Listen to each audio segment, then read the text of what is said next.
Hi all. Everything in my video is pulled from the public domain, and I am using them under the Fair Use, Fair Dealings guidelines. Everything I say is my own opinion. You should look into this information for yourselves, but I'm pretty sure I'm right. Good morning, everybody. Oh, I love this picture of Catherine. I couldn't help but use it. She's just so classic.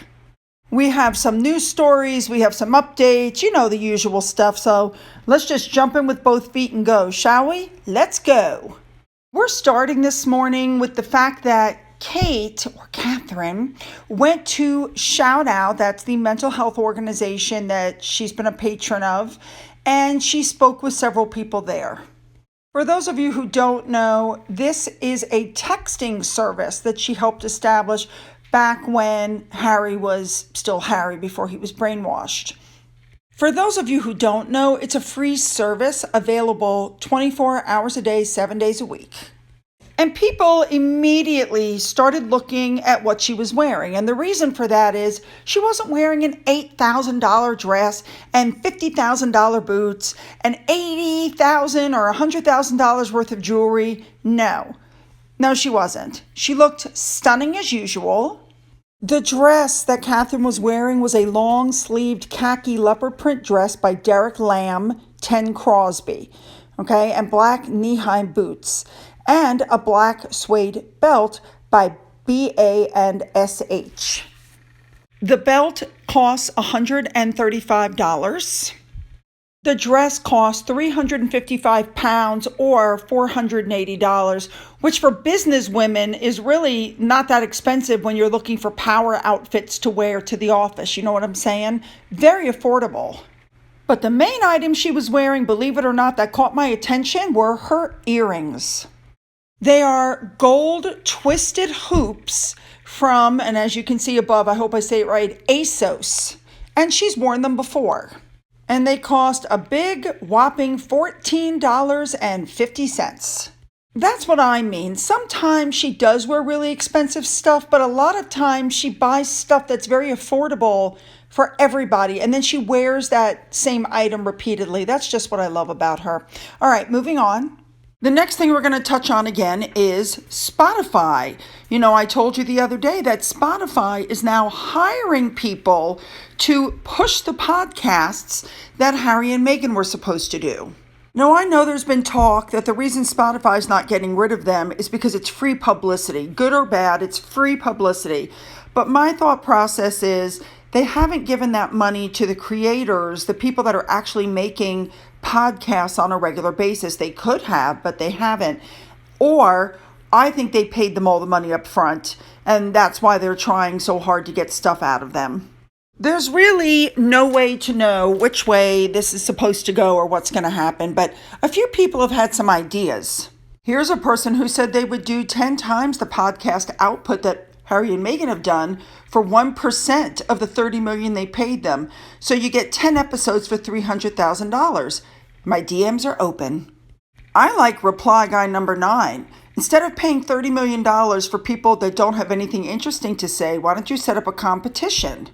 And the competition is to give 30 podcasts $1 million each, have everybody do interesting podcasts, then look through them, find the most interesting ones, and give them $1 million each. You get advertisement, you get good podcast material, and you're actually getting something for your money. I think that's actually a really good idea. Now, we've heard that some excuses why they weren't able to complete the podcast, but as Royal Imposter pointed out, they had a baby. And they had time to do the Oprah Show, James Corden, Ellen. They had time to be the Better Up Chimpo, to travel to New York, to go on the Dax Shepard podcast. To start writing a book. There's been plenty of time. They just took the money and ran. All right, so with all of that being said about Spotify, now it looks like Netflix is going to take a leaf out of Spotify's page and do the exact same thing. They are now putting out ads for hiring, which I've already showed you, because apparently after over a year and a half, nothing is coming about the stuff that they promised.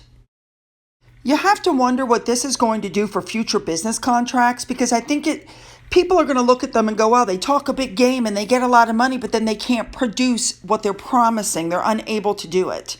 You know what I'm saying? I don't think we're going to be hearing about any future deals for them.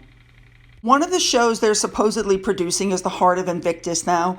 I've already done multiple videos on this. I think it's wrong that Archewell, the money for this is going to be funneled through Archewell, which means they get to keep 95% of the profit. So he's making money off the backs of these wounded veterans. I just think that's horrible. And thank you to Royal Terrier for pointing out the screenshot, which shows that star billing is going to Harry. The man who walked away from the military, he's not calling the people that are in it, the actual wounded veterans, the stars. He made himself the star. Yeah, this really bothers me. He's not a star, all right? And I completely agree with what Double Deuce said. Why does the charity let Harry take a cut of the proceeds? Why can't everything just stay with the charity? It doesn't sound very philanthropic. Now, again, I've done multiple videos on this charity and on the Invictus Games, and it's set up so that nobody can make money off of it, but he's the patron of it. He created it. That's the only reason that this whole thing is going the way it is. So as I said, they haven't been able to produce anything for any of the deals. You no longer hear about people pairing with them. You no longer hear about them joining forces with people, because I think people are figuring out very quickly they really have nothing to bring to the table. So we opened with this fabulous photo, and we're going to close with this fabulous photo. I want to hear what you all thought about the clothing that Catherine wore to Shout Out. And I want to hear your comments, what you think about the fact that Harry and Meghan talked a big game, but in the end, they weren't able to produce anything for Spotify and Netflix, necessitating them to step in and, take over. So don't forget to leave those comments. You know I love to read them. Don't forget to hit the subscribe button and the bell to be notified of future uploads. You can follow me on Twitter. You can follow me on Getter. You can email me. And to those who have donated to my coffee fund, thank you so much. And as always, you guys, have a great day.